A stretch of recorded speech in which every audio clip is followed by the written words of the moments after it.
Welcome back. We are so glad to have you back with us, and we covered a lot of information in that first segment, and we've got a lot of information to cover in this second segment. So Sam, there's a lot more to the Nye County Clerk's office that so many people just don't know about. Now I know on the screen we've had your phone number for Pahrump as well as for Tonopah.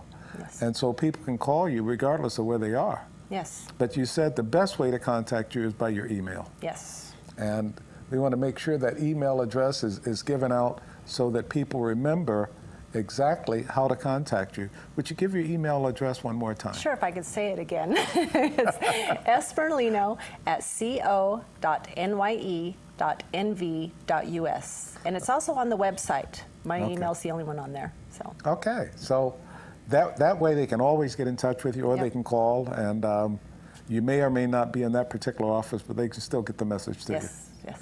But the best way is email. Yes. Okay, sounds good. So what are we going to talk about this session? Okay, well, you know, I didn't talk a lot about court. I'm just going to mention that really quickly. Okay. Is that, you know, we are the clerk for 2 district court judges. Okay. And so my Pahrump office is probably 90% court. Wow. That's what they do. They are court gurus in that Okay. office. But anyway, I wanted to mention that. And then when we have an election, they have that work on top of that. But my Tonopah office takes care of most of the voter registration and election side, whereas the Pahrump office takes care of court, because that's the way things are separated. Okay. If that makes sense. But Yeah. I want to talk a little bit about elections. Okay. The first thing. When is the next election? Okay, the primary is June 12th. And the general election is November 6th. Okay. Okay, so we will be preparing for that. We will have all our notices advertised probably in late November, early December. Okay. So everybody can be prepared. Judicial filing is January, and regular filing for every other office is March. And just so everybody knows, all the county offices are up for election. So if you're going to run, get ready. Oh, great. Okay. And while we're on that subject, I'm going to talk about a closed primary. Because all of these county offices are up, we will have a primary, and because it's closed, be sure you change your party, or you are the party of your choice before the primary, because you'll only be able to vote that ballot style. And when Primary, you say closed Democratic. primary, if somebody doesn't understand what a closed primary is, what is that? Basically what it is, it's a nominating primary. So you have to be registered Republican to vote for the Republican candidates. You have to be registered Democratic to vote for Democratic candidates. If you're nonpartisan, you're going to get to vote for the primary, you know, things like school board. The sheriff is a nonpartisan office, judges, those types of things, but none of the county offices or the statewide offices. So if you're registered nonpartisan, you don't get to vote for any of the others? Not in the primary. Okay. In the general, you'll get your chance no matter what you're registered Right. as. And that's important. It is important. It's very important, because if there's a certain candidate you want, I'm going to say if they're Republican and you're a registered Democrat and you want to vote for that Republican, you can't. No. So you want to be sure you take a look at those things, and we publish all of the deadlines for registration before the elections. So be sure you pay attention to that and get those in. And there are 3 different deadlines now. There's a different deadline for mail-in, a different deadline for walk-in, and a different deadline for online. So that one of those deadlines is new. I'd give them to you, but they will be published. I can't think of them off the top of my head right now. And that's in the newspaper. It's on TV. It is. It's located everywhere. And on my website. I put everything on my website too. Okay, and they also do that on the radio. So. So the information's out there. You'll get that, but also be ready to look for it. Yes. We get people who say, I didn't read the paper, I don't get it, but I can't send a notice to everybody. You know, we send a sample ballot to everybody, but I can't get to every household. So please watch the papers and the news and everything else. But another thing I want to talk about is one bill that passed in the legislation this year that the clerks worked really hard on is getting some funding for new election equipment. Okay. It would have been wonderful to get, you know, the full amount. Unfortunately, we are going to get about half. The bill allows the Secretary of State to grant us money to pay for equipment. But unfortunately, it's only going to cover about half. And I have a couple of quotes, and it's about $450,000 to replace our election equipment. It's just so. When you say election equipment, what equipment are you talking about? You know, the touch screen that we currently use, all that's being replaced. And let me get this out there. That equipment has been amazing. We have never had any problems with it. My biggest problem is with my software because it runs on Windows XP. And so the whole thing will be upgraded. We'll be on Windows 10. Okay. So everything ought to work a lot better. But that was the only problem I ever had, was actually getting in the laptop working and working with Windows XP. I had a couple glitches trying to keep things running. Let me ask this big question. This is something we hadn't talked about before. In Nye County, have you had any problems that have, say, gone to the state as a complaint? Oh, always. Always. But something that could not be resolved? No. There are issues that always come up with people thinking the machines are rigged.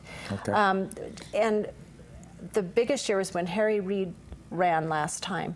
And there was, some people thought that it just automatically voted for Harry Reid.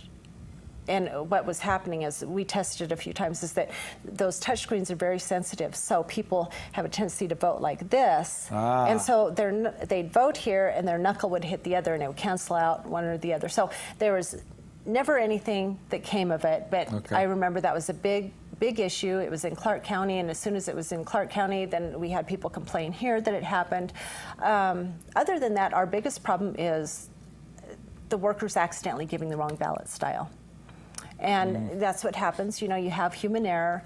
A lot of times you get a ton of people there, they get in a hurry, and that happens. But what's exciting about our new election equipment is we're getting new voter registration system. We're getting everything new. I'm expensive to the county this year, and I feel sorry for that. But, some good things are going to come out of it. But we are going to go to electronic poll books. Now, what does that mean? Well, what it means is, basically, we'll have real-time voter registration information, not just a printed book like we do now, the poll book. So real-time laptop, the voter or the worker will look up the name, pull up the name. It has a precinct, address, everything else. Oh, and great. the card is activated right from that name file. It's already set up so it gives the right ballot style for that party and that precinct, and it's not a worker punching in the number. So unless their address is wrong or their party is wrong or something like that, it's going to automatically activate the correct ballot style for that voter registration information, which is very exciting to me because we always have a few, and there's nothing I can do about it. Once they cast that ballot, I can't give them another ballot with the correct ballot style. And even though we put notices up, please, if you think you have the wrong ballot style, let us know. We can cancel your ballot out, give you a new one. So. And you have deadlines on that. And also, if somebody walks in and say, look, I changed my mind, I want to vote in a different party, the deadline's already passed. There's nothing you can do about that. Right. That's the same thing. You watch for that voter registration deadline. And same thing with your address, anything. What we'd like is, check your registration before the election comes up. The hardest thing for me is all these people that come in on election day and haven't looked at their registration in years and realized something has changed, or or they've moved, forgot to tell us, and so they wanted to vote for a commissioner in this other district and they can't, even though they moved, but they didn't change their address with us. So please call our office if you have any questions, email, and we get things corrected right away. Even if we don't read your registration correctly, sometimes the name's wrong, we make errors too. So please, if you find an error on your voter ID card, call us immediately. We'll get that corrected. So we want everything to run smoothly on election day. We want everybody to be able to vote who they're supposed to vote for. I hope you're listening to what she's saying on this, because these are the problems that we run into, and we want to make sure we don't have any of those problems. Right. Just and call when us. They don't have the problem, you don't have the problem. Exactly. And then people just vote. Everything is perfect. Everything's good. Okay. Yeah. And also, I want to talk a little bit about voter registration. There's all these issues about voter fraud and election fraud, and the thing is that we've never had election fraud. Never. We had somebody who accidentally voted twice. Just voted early. It was an elderly gentleman, and then he went to the polls, and even though it says this person already voted early, one of our workers let him get through. But the thing is we turned it into the DA, and it was just accidental. There was no intent. Okay. It didn't change anything. So, but we catch those things because we go back and do voter history. We go on election day, early voting, we go and put that history in. So if we see somebody who tried to vote twice, we will catch it. Okay. So that type of thing just doesn't go on. Okay. Now, as far as voter registration fraud, that's a little harder, even though we obviously caught some voter fraud. Yes. We do our best to try to catch those things, but when we get so many registrations in, and all of my staff's inputting them, they don't always see the same things. Like people say, well, how can you have 10 people at the same address? Well, if I have different employees putting those in, they're not going to catch that we have 10 at the same address. But we do try to catch things. We do our best, but please bring things to our attention, and we will look into them. That's all we can do. If we don't know, we can't fix it. That's correct. That's correct. Let's keep them informed. Let them know what's going on so they can fix it for us. Yeah, exactly. Okay. Okay. Let's see, what else do we want to talk about? Well, you know, it sounds small, but let me tell you, elections are huge, and so is voter registration. And we're doing a major cleanup on our voter registration right now. So hopefully it'll be semi-clean before the next election. But like I said, they're never completely clean. They never will be. About how many voters do we have in Nye County? Active, around 30,000. 30,000. Yes. And by party, do you look at that for the primary? You know, I don't recall, but I know that we have more Republican registered voters than Democratic. But actually, the independents and those minor parties, they're actually gaining ground. We're getting a lot. Oh, okay. And I think it has to do with the presidential election. I mean, that was a very contentious election, and I think people make a point when they change. I'm not going to be either party, I'm going to become a minor party. And I think they want to do it to make a point, but then they have to watch it in this next primary when they can't vote for those candidates they want to vote for. Absolutely. So you can make a point, but be careful. But the other thing, too, is in the general election, like you say, you can vote for whoever you want. It's open. But unfortunately, you have that nominating process in the primary, so your candidate may not make it through the primary to the general. You got to be ready for the primary. That's going to be very important. You know, having Sam here today has just been fantastic for me. I wanted to get her on a lot earlier, but we wanted to make sure that she was here just before the election and registration and all the other things, just to make sure that you're ready. And we want to make sure you have those numbers. And also, one more time, give your email address. smerlino@co.nye.nv.us.